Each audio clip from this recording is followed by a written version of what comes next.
एक हजरत कारी नदीम साहब उलमा इकराम तवज्जो करें, कारी फिराजुल साहब, इंसान से कहो नमाज पढ़ो, कहता वक्त नहीं है, टाइम ही नहीं है।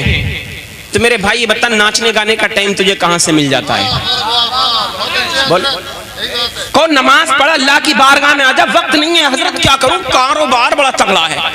मैं कहता हूं बहुत तगड़ा कर ले कारोबार, पता चल जाएगा जिस दिन अल्लाह अज़्ज़ा व जल्ला नाराज हो गए ना, तो ना कारोबार रहेगा ना कारोबार वाला रहेगा, ना तू रहेगा ना तेरा कारोबार रहेगा।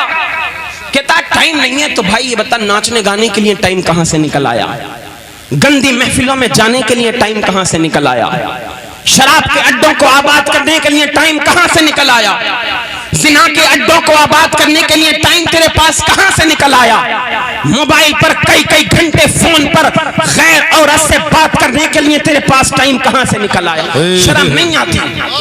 दिनों रात मोबाइल चला रहा है, जब देखो मोबाइल, जब देखो मोबाइल, जब देखो इंटरनेट, जब देखो इंटरनेट। इंटरनेट ऐसा आया, ऐसी नहुसत आई, मुसलमानों के भेजों को खराब कर दिया। अल्लाह अल्लाह, आज हमारी कौम की बेटियां, कभी ये ना सोचें बेटियां कि ये मर्दों के लिए ही तकरीर हो रही है, ये भी तख्त ये दिल पर नोट करें। अल्लाह अल्लाह, जब से ये आफत आई नेट की, इंटरनेट की, आज हमारी कितनी बेटियां इस्लाम की खवातीन जो इस्लाम का कलेमा पढ़ने वाली थी, आज गैरों के साथ शादी करने पर मजबूर हो गई। अल्लाह अल्लाह, उन्होंने इस मौके पर इस तुमको मकाम पर ला करके खड़ा कर दिया। इस बहन और बेटी को इतना मजबूर, इतना लाचार कर दिया। इस एक गैर के, गैर मर्द के इश्क में, जो गैर मुस्लिम है, इस्लाम से उसका कोई ताल्लुक नहीं, उसके इश्क में इतनी पागल हो गई। माँ बाप से कहती अगर शादी करूंगी तो वहीं से करूंगी वरना मर जाऊंगी। अल्लाह अल्लाह, तो ये खुराफात, ये आफत, ये कयामत हमारे दरमियान आई कहां से? ये वहीं से आई ना जहां से हमने अपनी बेटी को मोबाइल दिया, अपने बेटे को मोबाइल दिया।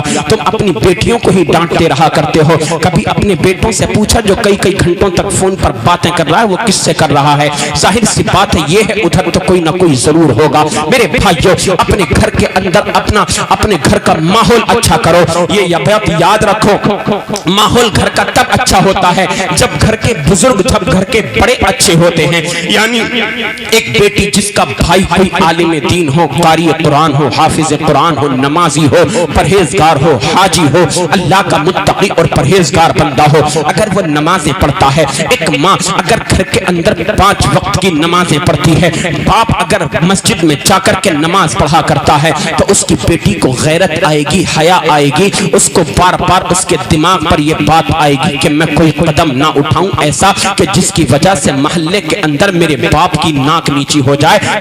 मेरा बाप नमाजी है, मस्जिद में जाकर के नमाजें पढ़ता है, कोई ऐसा काम ना करूं कि जिसकी वजह से मेरे वालिद की इज्जत पे आंच आए। मेरा भाई नमाजी है, हाफिज है, कारी कुरान है, आलिम दीन है, कोई ऐसा काम ना करूंगी जिसकी वजह से मेरे भाई की इज्जत तार तार हो जाएगी। मगर उसको पता है ना, क्योंकि मेरा भाई भी तो नाचने गाने वाला है, उसको पता है मेरा भाई भी तो अय्याशियां कर रहा है, उसको पता है मेरा बाप भी बेनमाजी है, उसको पता है मेरी माँ भी बेनमाजी है। और लोगों, इस माहौल को लाने का कोई और जिम्मेदार नहीं, हम और आप सब जिम्मेदार हैं, क्योंकि हमने इस्लाम के कवानीन पर अमल करना छोड़ दिया, हमने कुरान के अहकाम पर अमल करना छोड़ दिया।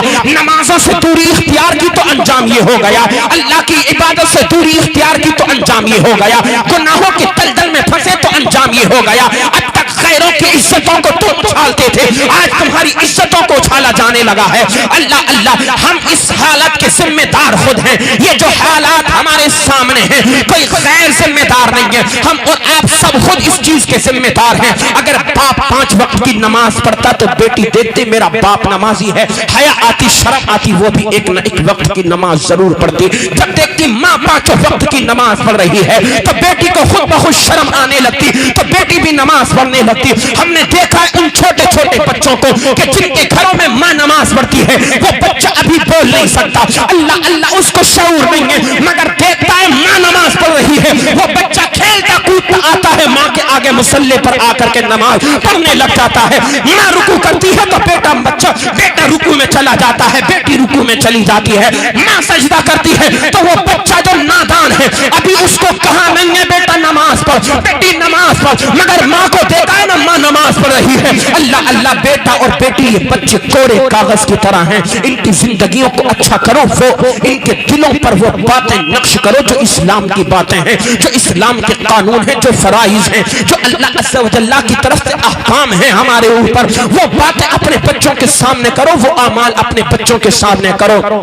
देखो ना, जब माँ मुसल्ला बिछाने के बाद नमाज से फारिग हो जाती है, माँ अपने हाथों को दुआओं के लिए उठाती है, तो वो जरा सारी बच्ची है, उसे पता नहीं है अल्लाह से मांगना क्या है, मगर फिर भी वो अपने हाथों को नन्हे नन्हे हाथों को उठा देती है, हिलने लगती है, दुआएं करने लगती है। अल्लाह अल्लाह, क्यों? उसको पता है मेरी माँ ये काम कर रही है, अगर मेरी माँ कर रही है तो यकीनन अच्छा ही काम होगा। अब आप बताओ, ए मेरी माँ, अगर तुम रातों रात टीवी के सामने बैठ करके सीरियल और नाटक देखोगी तो तुम्हारी बच्ची पर क्या असर पड़ेगा, तुम्हारे बेटे पर क्या असर पड़ेगा। आज वो फिल्मी सीरियल, वो नाटक, वो ड्रामे, अल्लाह अल्लाह, कि जिनके अंदर ये सिखाया जाता है कि शोहर को कैसे कब्जे में किया जाए, सास को कैसे कब्जे में किया जाए, ससुर पर कैसे हुक्मरानी की जाए, अपने शोहर से तलाक कैसे दिलवाई जाए, अल्लाह अल्लाह, घर के माहौल को कैसे तबाह और बर्बाद किया जाए। मैं कहा करता हूँ, ये तो दुनिया के सीरियल और नाटक देख करके अपने बच्चे की ए माँ तरबियत कर रही है,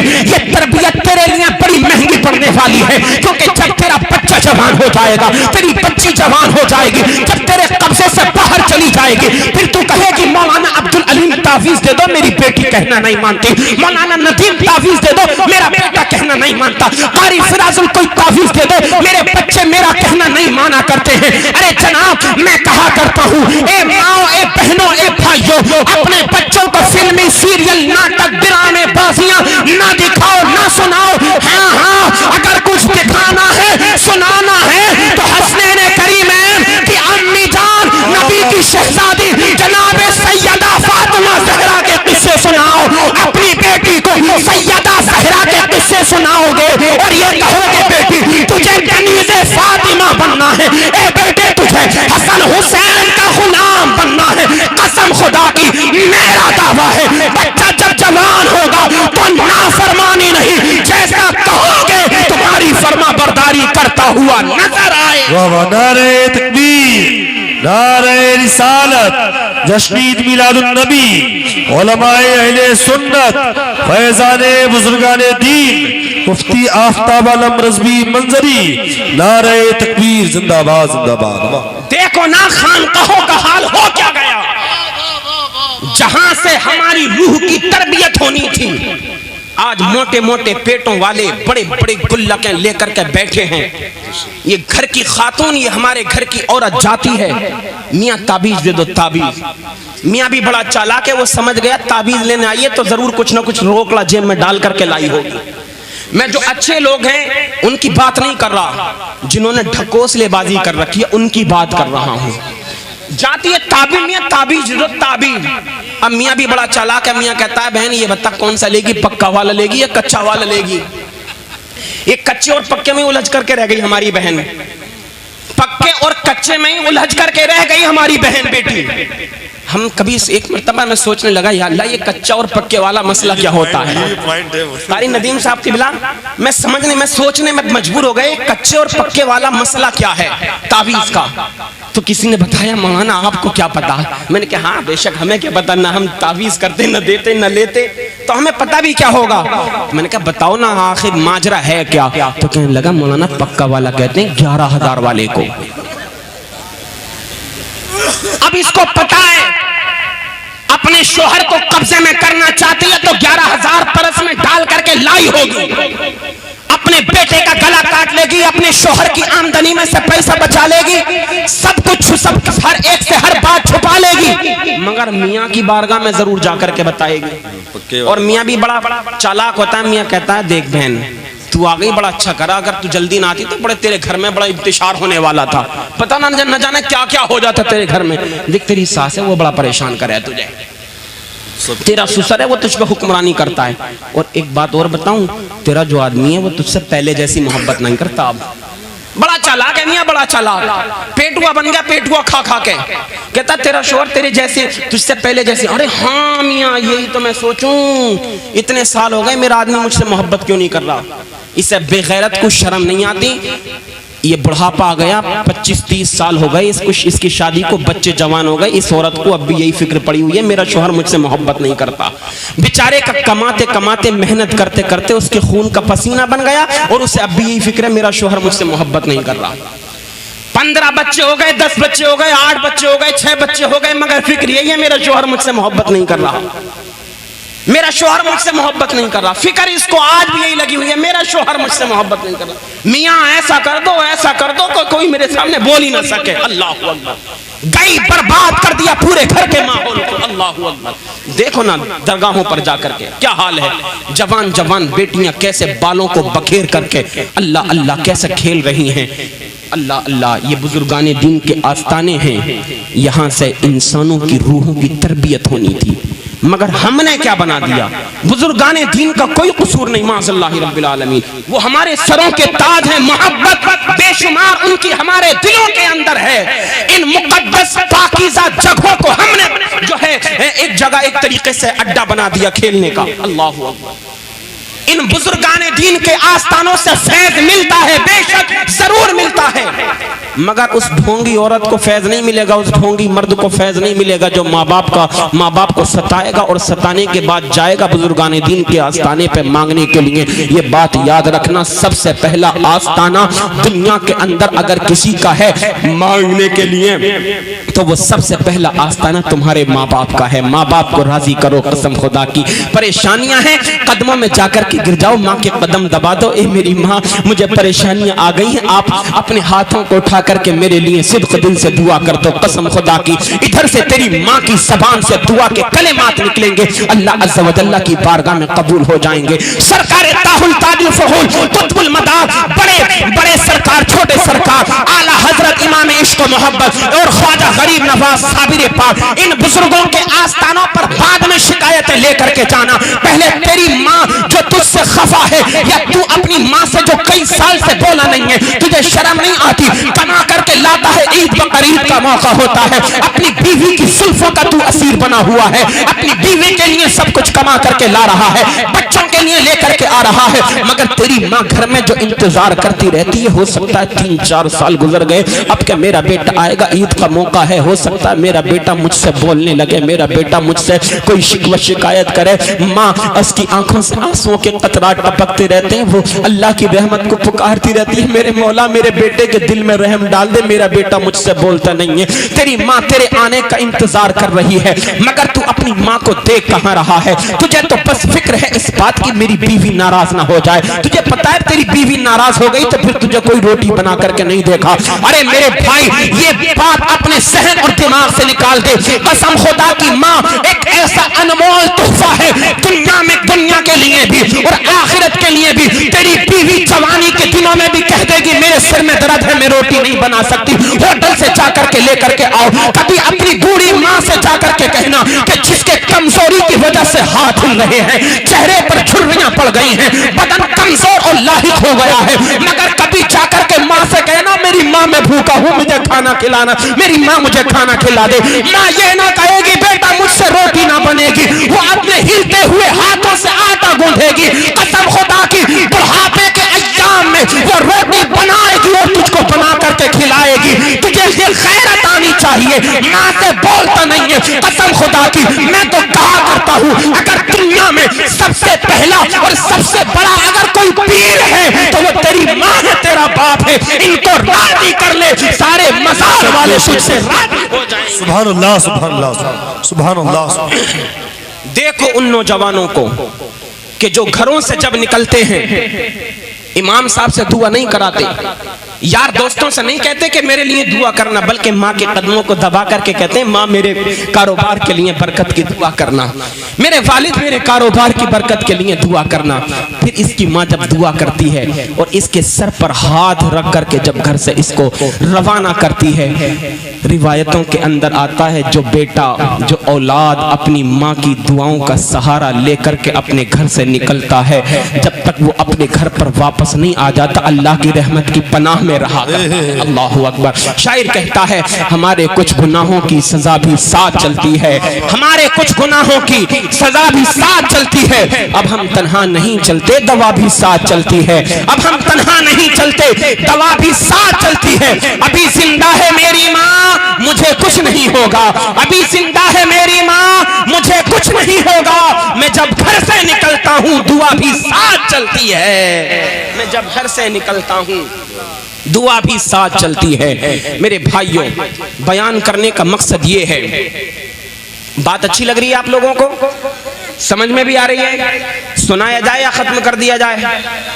सुनाते रहे तो मुस्कुरा करके मोहब्बत से बोलो सुभान अल्लाह, और अपने आते जाते रहो, पता चले ताकि हाँ आप सुन रहे हो, जरा बेदारी रहे ना, मोहब्बत के साथ जरा और मुस्कुरा करके बोलो सुभान अल्लाह। सीरियल, फिल्मी नाटक, गाने बाजे अपनी बच्चों को मत सिखाओ, वरना जवान होकर के, बड़े होकर के वही आदतें जो इन्होंने बचपन में सीखी होंगी वही जवानी में आकर के करेंगे।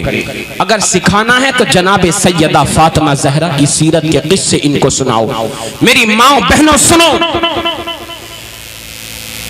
आज तुमको यही शिकवा अपने शोहर से और शिकायत है कि मेरा शोहर मुझसे मोहब्बत नहीं करता। बड़े बड़े तावीज ला ला करके तुमने घरों की चौखटों में, दीवारों में ला करके डाल दिए। कभी तकिए के अंदर सी दिए। जब तावीज करने के वाले के पास जाता है तो एक आधा तावीज से तो काम भी नहीं चलता, 30-40 तावीज निकाल करके देता है कि ये तकिए में सीना, ये चारपाई के पाए के नीचे रखना, और ये बिस्तर के नीचे रखना, इससे नहाना, इससे जो है वुजू करना, इससे चेहरे पर मलना, इससे सर पर मलना, इसके जिस्म पर मल करके जलाना, इसकी अगरबत्ती लगाना, इसकी बत्ती बनाना, इसको मुश्क और अंबर में खुशबू दे करके धूनी देना।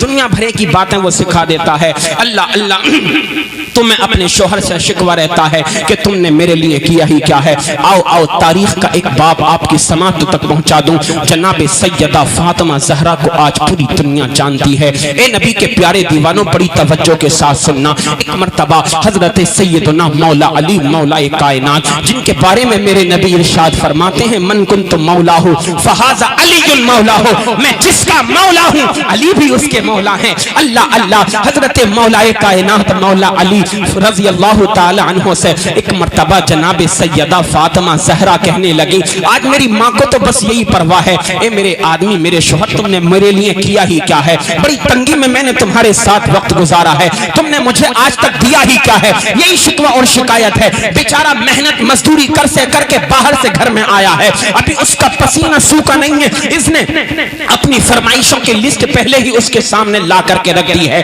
मगर सुनो सुनो, तुम्हें, हमें और तुम्हें और हमारी तमाम बहनों को जनाब सैयदा फातिमा ज़हरा की कनीज बनने की जरूरत है। अज़ीज़ान मिल्लत इस्लामिया, हजरत सैयदा फातिमा ज़हरा कहने लगी, ए मौला अली, ए मेरे सरताज, ए मेरे शोहर नामदार, आप इतनी मशक्कतें बर्दाश्त कर रहे हैं, मेहनत करते हैं, दिन और रात मेहनत करके कमाते हैं, दीन मुस्तफ़ा के लिए काम करते हैं, मेहनत करते हैं। आप एक काम कीजिए ना, आप इतनी मेहनत कर रहे हैं तो मैं चाहती हूँ आप मेरे लिए भी एक चरखा ला करके दे दें, ताकि मैं चरखा काटूं, सूत बनाऊं और मेरे घर का और हमारे घर का खर्चा कुछ अच्छे तरीके से चलने लगे। जनाब मौला अली फरमाने लगे, ए फातिमा, क्या कह रही हो? तुम्हारे पास वक्त है ही कहां? तुम हसनैन करीमैन की परवरिश कर रही हो, उनकी देखभाल तुम खुद करती हो, अपने हाथों से चक्की तुम खुद पीसती हो, मशकीज़े में पानी भर करके तुम खुद लेकर के आती हो। ए जनाब सैयदा फातिमा, आप कैसी बात कर रही हो? आपके पास वक्त ही कहां है? तुम्हारे तक़वा और तहारत का तो ये आलम है, जब पूरी दुनिया रात को चैन की नींद सो जाया करती है, तुम सर्दियों की लंबी लंबी रातों में भी अपने मुसल्ले को बिछा देती हो और रब की बारगाह में सर्वसुजूद हो जाती हो, रात पूरी गुजर जाती है, मगर तुम्हारा एक सजदा भी मुकम्मल नहीं हो पाता। ए फातिमा, तुम्हारे पास वक्त ही कहां है? बड़ी तवज्जो के साथ सुनना, बड़ी नसीहत इस वाक़े से आपको मिलेगी। जनाब सैयदा फातिमा ज़हरा कहने लगी, नहीं नहीं, ए मेरे सरताज, आप ला करके तो दें, मैं वक्त निकाल लूंगी, मैं थोड़ा थोड़ा काम करूंगी, चरखा चलाऊंगी, सूत काटूंगी, तो इंशाअल्लाह कुछ ना कुछ तैयार हो जाएगा, हमारे घर का खर्चा अच्छे से चलने लगेगा। बिल आखिर जब ज्यादा इसरार किया जनाब सैयदा ने, तो हजरत मौला अली ने चरखा ला करके दिया। तवज्जो के साथ सुनिएगा, हजरत फातिमा ज़हरा वो चरखा काटने लगी, सूत तैयार कर रही हैं। अज़ीज़ान मिल्लत इस्लामिया 6 दिन हो गए तो एक सूत की अटिया छोटी सी तैयार हो गई। जनाब सैयदा फातिमा ज़हरा कहने लगी, ए मेरे सरताज, ये आप थोड़ा सा मेरा मेहनत का कमाया हुआ ये सामान है जिसको मैंने तैयार किया है, आप जाएं बाजार इसको बेच दें, और ये घर का कुछ सामान है, ये थोड़ा सा सामान है घर के खर्चे का, आप बाजार से इसको लेकर के आ जाएं, जितने पैसों में ये सूत बिके। अज़ीज़ान मिल्लत इस्लामिया, जनाब सैयदा फातिमा ज़हरा ने बड़ी मेहनत की है, हसरैन करीमैन की परवरिश भी कर रही हैं, कुरान की तिलावत भी कर रही हैं, नमाज पंजगाना भी अदा कर रही हैं, अल्लाह अल्लाह इबादत खुदाबंदी में भी मशरूफ हैं, रात को सजदे भी कर रही हैं। अज़ीज़ान मोहतरम, जब तैयार हो गया कहने लगी जाइए बाजार बेच करके आइए। मौला अली गए, वो सूत की अटिया लेकर के बाजार में जब गए तो बाजार में जाकर के बेचा तो पता है कितने दीनार का बिका?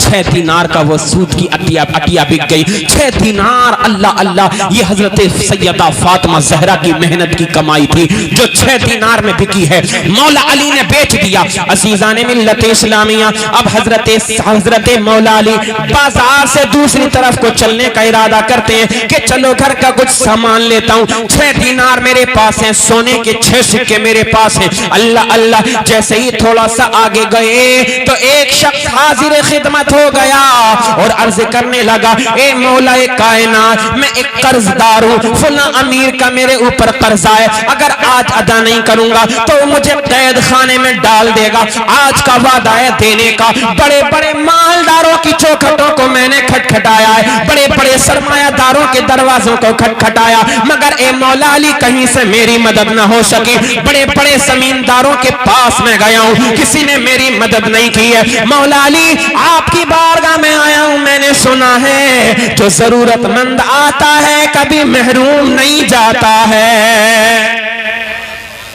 आपने फरमाया बता तुझे कितने दीनार की जरूरत है, कितने दीनार में तेरी जान बख्शी जा सकती है जो तुझे कैद खाने में डालने से बचा दिया जाए। कहने लगा सरकार 6 दीनार अगर मिल जाए तो मेरी जान बख्श जाएगी। अल्लाहु अकबर। अब आपने हजरत फातिमा ज़हरा का जो सूत तैयार किया हुआ था बाजार में कितने दीनार का बेचा था? बोलो 6 दीनार का। बोलो कितने दीनार का? 6 दीनार का। और मांगने वाला जो साइल आया उसने कितने दीनार का सवाल किया? बोलो ना यार अपनी जबान से। अरे अब तो चाय पी रहे हो, अब तो और ज्यादा आपके अंदर बेदारी आ जाएगी, माशाल्लाह जन्नत में जाने की तैयारी हो जाएगी। मोहब्बत से बोलिए 6 दीनार का बिका। मांगने वाले ने मांगे कितने? 6 दीनार। मौला अली ने जेब की तरफ को हाथ बढ़ाया, दिल के अंदर ख्याल आया फातिमा ज़हरा की मेहनत की कमाई है, अगर मैं इसको दे दूं तो फातिमा ज़हरा कहेंगी तो कुछ नहीं, मगर फिर भी बड़ी मेहनत से उन्होंने काम किया था। फातिमा ज़हरा की तो ये शान है, कई कई दिन तक मुसलसल रोजे रखती हैं बगैर इफ्तार के, बगैर सहरी के। मांगने वाला कुछ दिन के बाद खाने का इंतजाम होता है, दरवाजे पर आ जाता है मांगने के लिए। ए सैयदा, आपका आस्ताना वो आस्ताना है जहाँ पर भूखों को खिलाया जाता है। ए सैयदा, कई दिन से भूखा और प्यासा हूँ, कुछ खाने का हो तो दीजिए। 3 दिन के बाद इफ्तार में अल्लाह के करम से आपको अता हुआ था खाने पीने का सामान। जनाब सैयदा फातिमा ज़हरा ने जो कुछ था इफ्तार करने के लिए वो यूं ही उठा करके मांगने वाले को दे दिया। अल्लाहु अकबर। मौला अली फरमाने लगे कि फातिमा ज़हरा कुछ नहीं कहेंगी, वो तो मुझसे ज्यादा गरीबों को सहारा देती हैं, मजदूरों को सहारा देती हैं, बेचारों की हमदर्द हैं। जनाब सैयदा, आपने वो 6 दीनार दे दिए, आपने सोचा चलो घर चलता हूँ फातिमा ज़हरा को कह दूंगा आपकी मेहनत की कमाई एक मैं जरूरतमंद को दे करके आ गया हूँ। अल्लाह अल्लाह, जब आप आगे बढ़े अपने घर की गली की तरफ को मुड़ना चाहते थे, एक शख्स मिल गया, उसके हाथ में ऊंट है, नकेल पकड़ा हुआ ला रहा है। कहने लगा ए मौला अली, क्या आप ऊंट खरीदोगे? मौला अली ने फरमाया मैं कहां से खरीदूं, कोई पैसा रुपया नहीं है मेरे पास, काम वगैरह कुछ भी नहीं चल रहा है, कोई पैसा नहीं है। वो कहने लगा नहीं नहीं अली, मैं तुमको जानता हूं, आप इस ऊंट को मुझसे उधार खरीद लो, आपके पास जब पैसे हो जाए या बिक जाए नफे से तो आप मुझको दे देना। आपने फरमाया अच्छा बता कितने पैसों में, कितने दीनार में तू अपने ऊंट को बेचना चाहता है? कहने लगा ए मौला अली 100 दीनार में उधार आपको बेच रहा हूं, आपकी मर्जी है, जब आपका नफे से बिक जाए आप मेरे 100 दीनार मुझको दे देना। बात तय हो गई। हजरत मौला अली कर्रमल्लाहु ताला वजहुल करीम, आप अपने आपने ऊंट की नकेल को पकड़ा, अजीजान मोहतरम, और बाजार की तरफ दोबारा रुख किया, जाने लगे दोबारा। अल्लाह अल्लाह, थोड़े से आगे बढ़े हैं, एक शख्स आ गया और आने के बाद कहने लगा, अली ऊंट बेचना चाहते हो? क्या कहा बोलो? अली ऊंट बेचोगे? कहता है अली ऊंट बेचोगे? मौला अली ने फरमाया हाँ, बाजार बेचने के लिए ही इस ऊंट को लेकर के जा रहा हूँ। फरमाया बताओ कितने दीनार में बेचना चाहते हो? मौला अली ने फरमाया इस पर सवारी कर, बैठ, चला करके देख, तुझे जो जचे वो बता दे, फिर मैं बताऊंगा कितने में बेचना है। अल्लाह अल्लाह, उस आने वाले शख्स ने ऊंट पर सवारी की, बैठा, चलाया, फिराया, घुमा फिरा करके लेकर के आया। कहने लगा अली मैं इसके आपको नकद 160 दीनार दूंगा, इससे ज्यादा नहीं दे सकता हूं। अल्लाह बोलो, मोहब्बत से बोलो। अरे मौला अली फातिमा जहरा की सीरत पाक के तज़किरे सुना रहा हूं। बोला मोहब्बत से सुभान अल्लाह, और मोहब्बत से बोलिए। कहने लगा मौला अली 160 दीनार दूंगा, इससे ज्यादा नहीं। और आपने उधार लिया कितने में था? 100 दीनार में। बोलो 100 दीनार में लिया था। मौला अली ने फरमाया चल 160 दीनार निकाल। उसने 160 दीनार निकाले, ऊंट उसके हवाले किया मौला अली ने। अब वो चला गया खुशी खुशी ऊंट लेकर के। अब मौला अली को फिक्र हुई कि जिसने मुझे 100 दीनार में ये ऊंट उधार बेचा था वो मिल जाए तो 100 दीनार उसके मैं पकड़ा दूं उसको। अब मौला अली के पास नफे के कितने बचे? 60 दीनार। अल्लाह अल्लाह, मौला अली बयान फरमाते हैं थोड़ी सी दूर और आगे में चला तो जिस शख्स ने मुझको ऊंट बेचा था 100 दीनार में उधार, वो शख्स मिल गया। मैंने कहा भाई बात सुन। कहने लगा मौला अली बात क्या है? ऊंट कहाँ गया? आप फरमाने लगे अल्लाह के करम से वो ऊंट मैंने बेच दिया है। तो कहता है लाइए तो फिर मेरी अमानत दे दीजिए। मौला अली फरमाते तेरी अमानत देने के लिए ही मैं तेरे पास आ रहा हूँ। आपने 100 दीनार निकाले और उस शख्स के हाथ में दे दिए। अज़ीज़ान मिल्लत इस्लामिया, अब 60 दीनार आपके पास बचे। अब जनाब सैयदा फातिमा ज़हरा की वो बात याद आ गई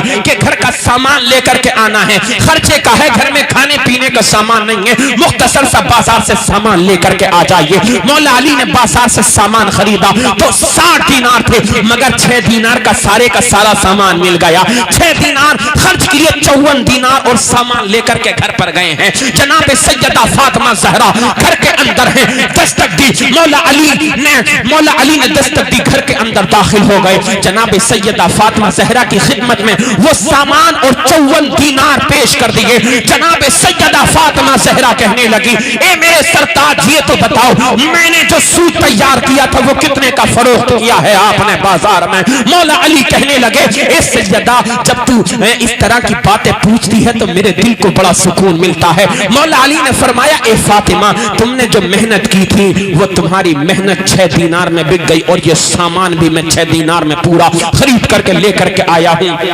हजरत सैयदा फातिमा ज़हरा ने फिर कहा ए अली क्या मैं पूछना चाहती हूँ ये 54 दीनार आपके पास आए कहाँ से? अल्लाह अल्लाह। हजरत मौला अली फरमाते ए सैयदा फातिमा जब तुम इस तरह की बात को मुझसे पूछती हो, इस तरह के सवाल, तो मुझे कल्बी सुकून मिलता है और अल्लाह का शुक्र अदा करता हूँ कि रब तबारक व तआला ने मुझे दुनिया में इतनी प्यारी बीवी अता फरमाई है जो तमाम जन्नती औरतों की सरदार है। ए फातिमा ज़हरा बात सच्ची है, तुम्हारे पूछने का हक है।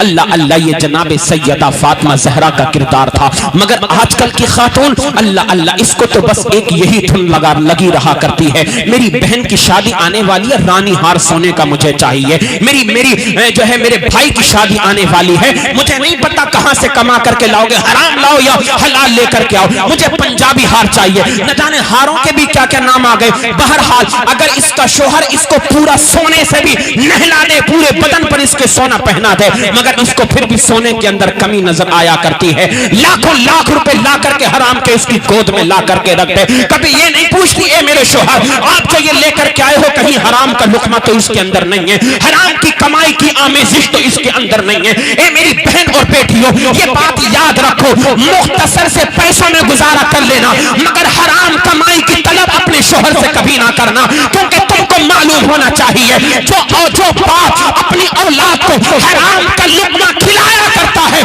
कई नस्लों तक उस हराम की कमाई का असर बाकी रहा करता है, उनकी दुआओं से असर खत्म हो जाया करता है, कबूलियत खत्म हो जाया करती है। अगर तुम चाहते हो तुम्हारे बच्चे मुती और फरमाबरदार बने, नमाजों से मोहब्बत करने वाले बने,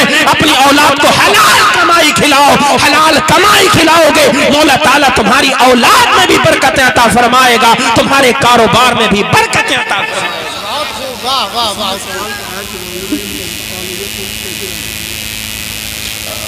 अल्लाहु अकबर, अल्लाहु अकबर। अजीजान मिल्लत इस्लामिया, इनको तो बस यही है, बस हो कहीं से भी हो, सोना हो चाहे जैसा हो, 5,000 10,000 का सूट हो चाहे कैसे ही पैसे का हो, और खास करके इनके मैके में लड़की के यानी जो बीवी है उसके मैके में अगर इसके किसी के रिश्तेदार की, भैये की, बहन की शादी आ जाए तो फिर तो जब से दिन तारीख नहीं रखे जाते, रिश्ता भी नहीं होता है, तब से तैयारियां शुरू हो जाती हैं। मेरे लिए वो सवाला सूट लेकर के आना, बड़ा महंगा सूट चल रहा, और इस टाइम तो यही चल भी रहा है, वो सी वाली जूती लेकर के आना। ये अंगूठी मेरी एक ही उंगली में तो है, 4 उंगलियां तो खाली हैं, तो मैं कहता हूँ अंगूठे में भी पहन ले, अंगूठा क्यों छोड़ रही है? सोने की अंगूठियों को तो ऐसे समझा जैसे चांदी के छल्ले 200-200 रुपए के ला करके एकदम पहना देगा इसका शौहर इसको। अरे मेरे 5 उंगलियों में 10 की 10 उंगलियों में सोने की अंगूठी होनी चाहिए, गले में एक नहीं कई सोने के सेट होने चाहिए। अब तो हार भी नहीं कहा जाता, सेट कहा जाता, सेट। पंजाबी हार जाना कौन कौन से, वो एक तो रानी हार का हमने नाम सुना है, वही है हमारी बीवी के पास भी, रानी हार। हमें उसके अलावा नहीं पता और कौन कौन से नाम होते हैं। बहरहाल देखा है हमने, बिया शादियों में कहीं चले जाओ तो एक हार ऐसा होता है जो बिल्कुल गले से लगा हुआ चिपको होता है, ऐसा लगता है बस थोड़ी देर में इसको फांसी लगने ही वाली है। एक उसके नीचे होगा थोड़ा सा ढीला, एक और उसके नीचे को होगा उससे और ढीला, एक और उसके नीचे को होगा उससे और ढीला, एक यहां तक होता है। 4-4 5-5 हार। अल्लाह अल्लाह अल्लाह की पनाह, तौबा तौबा। फातिमा ज़हरा ने कहा, ए अली क्या मैं पूछ सकती हूँ ये 54 दीनार आए कहां से? बोलो मोहब्बत से बोलो सुभान अल्लाह, और मोहब्बत से बोलिए। कहने लगे फातिमा यही तो तेरी खूबी है जो मुझे भी जन्नत में लेकर के जाएगी, और तेरे चाहने वालों को जो तेरी इस सुन्नत पर अमल करेंगे उन सबको जन्नत में लेकर के जाएगी। कहने लगे फातिमा ज़हरा बात दरअसल ये है, ये तुम्हारी नेक कमाई की बरकत है। जुमलों पर गौर करना बड़ी तवज्जो के साथ। ए फातिमा तेरी हलाल और पाक और नेक कमाई की बरकत है, तूने 6 दीनार की मेहनत की थी, जो सूट तैयार किया था 6 दीनार का बिका था। ए फातिमा तो कहने लगी बताओ फिर क्या हुआ? कहने लगे एक मांगने वाला जरूरतमंद साइल आ गया, रोने लगा, मुझसे उसका रोना नहीं देखा गया, जिंदगी का मसला था, अगर मैं उसकी मदद नहीं करता तो उसको कैद खाने में डाल दिया जाता, मैंने उसकी जिंदगी बचाई है। ए फातिमा ज़हरा तेरी कमाई दे करके। अल्लाह अल्लाह अज़ीज़ान मुहतरम, हजरत फातिमा ज़हरा कहने लगी बताइए फिर आगे क्या हुआ? कहने लगे मैं मायूस होकर के अपने घर की तरफ आ रहा था, मैं मायूस तो हो गया था मगर अल्लाह की रहमत से मायूस नहीं हुआ था। अल्लाह की रहमत बड़ी कुशादा है, आमिना के लाल की रहमत, अल्लाह ने अपने नबी को तमाम जहानों के लिए रहमत बना करके भेजा है, मैं उससे ना उम्मीद नहीं हुआ था। अल्लाह अल्लाह कहते हैं एक शख्स मिल गया, ऊंट उसने मुझे उधार दिया 100 दीनार में, पूरा वाकया बना दिया, बता दिया। अब हजरत जनाब सैयदा फातिमा ज़हरा का चेहरा खिल गया। अब कहने लगी जनाब सैयदा ए मेरे ताजदार, क्या तुम ये बात मेरे बाबा जान को नहीं बता करके आते? क्या ये बात मेरे बाबा जान को नहीं बताएंगे? अल्लाह अल्लाह ये औरत की फितरत होती है, घर के अंदर कोई खुशी हो तो सबसे पहले माँ बाप को खबर किया करती है, कोई रंज कोई तकलीफ होती है तब भी सबसे पहले माँ बाप को खबर किया करती है। अच्छी बात है, करना चाहिए, मगर लड़ाई झगड़ों की खबर मत किया करो बिल्कुल भी बार बार फोन। जब देखो ना इस बीवी को हर टाइम जो है फोन पे बैठी, अब मेरी नंद ने ऐसा कह दिया मुझे, अब मेरी आज तो बड़ी घूर घूर के देख रही मेरी सास, मुझे ऐसा लग रहा था खा जाएगी। मैं भी कोई इससे कम थोड़ी, अम्मी तुम बिल्कुल बेफिक्र रही हो, मैं इससे पीछे हारने वाली ना हूँ, सास ही तो है मेरी, बुढ़िया है, मुझसे कोई जवान थोड़ी है, ज्यादा ताकतवर थोड़ी है, चुटिया पकड़ के घुमा दूंगी। अल्लाह अल्लाह फोन पे हर वक्त। मगर जनाब सैयदा फातिमा ज़हरा की सीरत पर कुर्बान जाओ। कहने लगी मेरे शोहरे नामदार, ये खबर क्या तुम मेरे बाबा जान वाली कौनैन ताजदार अंबिया तमाम रसूलों के सरदार मेरे बाबा जान को नहीं बता करके आते? हजरत मौला अली फरमाने लगे बिल्कुल मैं अपने नबी को बता करके आऊंगा, अपने आका को बता करके आऊंगा, मुझे भी तब तक सुकून नहीं मिलेगा। हजरत मौला अली अपने काशाने अक़दस से निकले हैं, मस्जिद नबवी शरीफ का रुख किया है। हजरत मौला अली मस्जिद नबवी शरीफ की सीढ़ियों पर चढ़ रहे थे, दरवाजे पर पहुंचे हैं तो क्या देखा? मौला अली के चेहरे को जब नबी ने देखा है तो मुस्तफा जान रहमत इस्तिकबाल के लिए उठ करके खड़े हो गए। अली आओ आओ, इस्तिकबाल है अली तुम्हारा। मेरे आका मुस्कुरा रहे हैं। मौला अली कहने लगे या रसूल अल्लाह, आज मेरे साथ नबी ने फरमाया छुपो छुपो, मुझे सब पता है, मैं वो नबी हूँ, अल्लाह का वो पैगंबर हूँ जिस रब ने तुम्हारे नबी को, मोहम्मद इब्ने अब्दुल्लाह को, मोहम्मद अरबी को तमाम गैब का इल्म दे करके भेजा है। मैं मस्जिद नबवी में बैठा था, मक्का में मंजर को मुलाहजा फरमा रहा था। आला हजरत कहते हैं और कोई गैब क्या तुमसे रिहा हो भला, जब ना खुदा ही छुपा तुम पे करो। नारे तकबीर, नारे रिसालत, जश्न ईद मिलादुन नबी, अज़मते मुस्तफ़ा, शाने मुस्तफ़ा, तालीमाते मुस्तफ़ा, नारे तकबीर, नारे रिसालत जिंदाबाद। कहने लगे अली बताने की जरूरत नहीं है, मुझे सब पता है, और मुझे वो पता है जो तुम्हें नहीं पता, वो पता है जो तुम्हें नहीं पता। मौला अली कहते हैं हुजूर बताइए ना बात क्या है? खरीदने वाला कौन, बेचने वाला? हाँ बताइए ना बात क्या है? आका इरशाद फरमाने लगे अली जानना चाहते हो ऊंट किसने बेचा था तुम्हें? वाह वाह वाह। अली जानना चाहते हो ऊंट खरीदा किसने था तुमसे? अली जानना चाहते हो अल्लाह की बारगाह में तुम्हारा क्या मकाम और मर्तबा है? अली जानना चाहते हो मेरी बेटी फातिमा ज़हरा का मकाम और मर्तबा क्या है?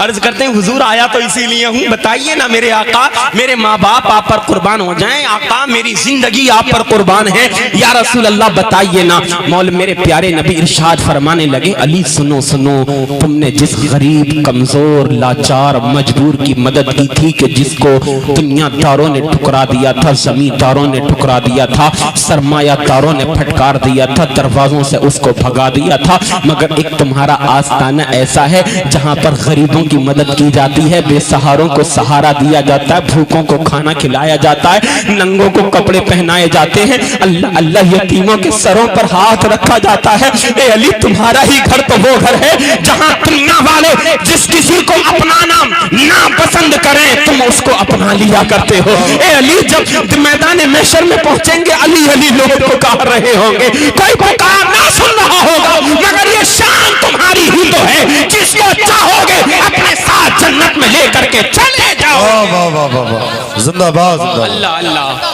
फरमाया मेरी बेटी की ये हलाल कमाई की बरकत है, अल्लाह को इतनी कबूल आई, इतनी पसंद आई, इतनी पसंद आई, अल्लाह ने ये तुम्हारा जो सौदा हुआ है ये दुनियादार से नहीं बल्कि परवरदिगार से हुआ है। ए अली वो जो तुमने मदद की है अल्लाह को इतनी पसंद आई, इतनी पसंद आई। जानना चाहते हो वो जिसने ऊंट तुमको बेचा था कौन था? कहने लगे नहीं हुजूर बताइए ना कौन था। मेरे आका इरशाद फरमाने लगे जिसने ऊंट बेचा था वो कोई और नहीं, अल्लाह का सबसे मुकर्रब फरिश्ता जिब्रील अमीन था। अल्लाहु अकबर, सुभान अल्लाह। जिब्रील अमीन आया था और जिसने ऊंट खरीदा था वो कोई और नहीं, अल्लाह का मुकर्रब फरिश्ता मीकाईल। सुभान अल्लाह, सुभान अल्लाह। पर ये शान है अल्लाह के नेक बंदों की और ये हलाल कमाई की बरकत है। तो मैं तो यही परवाह है, मेरा शोहर मुझे ये नहीं देता वो नहीं देता, मैं कहता हूँ तंगी में भी वक्त गुजार ले, कनीज़े फातिमा बन जा, दोनों जहान तेरे लिए आबाद हो जाएंगे इंशाअल्लाह। अब बताइए, देखिए हाँ, एक कारी फिराजुल हसन साहब से किसी ने ये सवाल किया है, अगर किसी के माँ बाप इंतकाल कर गए और वो उनको राजी करना चाहता है तो हदीस पाक में यही आया है, अगर माँ बाप के इंतकाल के बाद अपने माँ बाप को कोई राजी करना चाहता है तो सबसे अच्छा उसका तरीका ये है उनके हक में ज़्यादा से ज़्यादा दुआएं, उनकी बख्शिश, उनकी मगफिरत की करे, उनकी कब्र पर जाकर के ईसाले सवाब करे, चाहे घर से करे, जहाँ भी हो अपने माँ बाप का नाम ले ले करके उनकी मगफिरत की दुआएं करे, ईसाले सवाब करे, कुरान पढ़े, उनके नाम से सदका और खैरात करे, तो अपने माँ बाप को उनके इंतकाल के बाद राजी करने का सबसे बेहतरीन तरीका ईसाले सवाब करना है। अगर किसी के माँ बाप जिंदा हैं तो मेरे भाई राजी कर लो, अगर नाराज हैं इंतकाल कर गए तो उनके लिए बख्शिश और मगफिरत की दुआएं करो। याद रखो माँ बाप राजी होते हैं तो रब ताला राजी होता है। इबादतों में ज़ौक़ माँ बाप की रजा से आता है, इबादतों में लज्जत माँ बाप की रजा से आती है। इबादतें भी कबूल तभी होती हैं जब माँ बाप हमारे जिंदा होते हैं, दुआएं कबूल होती हैं माँ बाप की रजा से। अल्लाह ताला हम सबों को अमल की तौफीक अता फरमाए। अस्तगफिरुल्लाह रब्बल बराया व नस्तगफिरुल्लाह मिनल खताया। आका इरशाद फरमाते हैं जिंदों का अपने मुर्दों के लिए सबसे बेहतरीन तोहफा ये है कि उनके लिए ईसाले सवाब किया करें। माँ बाप के जिस तरह से दुनिया में कुछ हुकूक थे, इंतकाल के बाद भी उनके कुछ हुकूक रह जाते हैं, अगरचे वो इंतकाल कर गए, सबसे पहला हक उनके माँ बाप का उनकी औलाद पर यह है कि उनको अपनी तमाम दुआओं में याद करें, उनके लिए ईसाले सवाब करें। हदीस पाक में आता है, मेरे नबी इरशाद फरमाते हैं अगर कम से कम हो सके तो कम से कम, अगर ज्यादा भी नहीं तो कम से कम जुमे के दिन अपने माँ बाप की कब्रों पर हाजिरी दिया करो। हुजूर इरशाद फरमाते हैं जो मेरा उम्मती अपने माँ बाप की कब्र पर जुमे के दिन हाजिरी दे, उनकी जियारत करे कब्र की जाकर के, और वहां पहुंच करके सूरह यासीन शरीफ की तिलावत करे, फिर मगफिरत की दुआ करे, तो मौला ताला कुरान करीम की तिलावत की बरकत से उसके माँ बाप की बख्शिशो मगफिरत फरमा दिया करता है। जो उनके काम अच्छे अच्छे थे, जो उनको पसंद थी, जो बातें उनके जो अजीज व करीब दोस्त थे, उनके दोस्तों से अच्छा सलूक करे। अपने माँ बाप के है ना, उनके वालिद के जो दोस्त थे उनसे अच्छा सलूक करे, रिश्तेदारों से अच्छा सलूक करे, जिस तरीके से उनका चाल चलन था अपने वालिद के नाम को आगे रोशन करे। ये तमाम बातें हैं जो औलाद पर जरूरी होती हैं इंतकाल के बाद भी। ऐसा नहीं है कि वालिद का इंतकाल हो गया तो हमें सामान बांटने की फिक्र हो गई, मकान बांटने की फिक्र हो गई, जमीन और जायदाद जो मीरास छोड़ी है उसको बांटने की फिक्र हो गई। चंद भाई हैं आपस में लड़ बैठे, मैं ये लूंगा मैं वो लूंगा, ये प्लाट मेरा वो प्लाट मेरा। भाइयों ये दुनिया की चीजें हैं, दुनिया में रह जाएंगी। माँ बाप के लिए अगर कुछ काम आएगा उनके इंतकाल के बाद तो तुम्हारी नेक दुआएं काम में आएंगी। अल्लाह ताला हम सबों को अमल की तौफीक अता फरमाए। अस्तगफिरुल्लाह रब्बी मिन कुल्लि ज़ंबिन व अतूबु इलैह।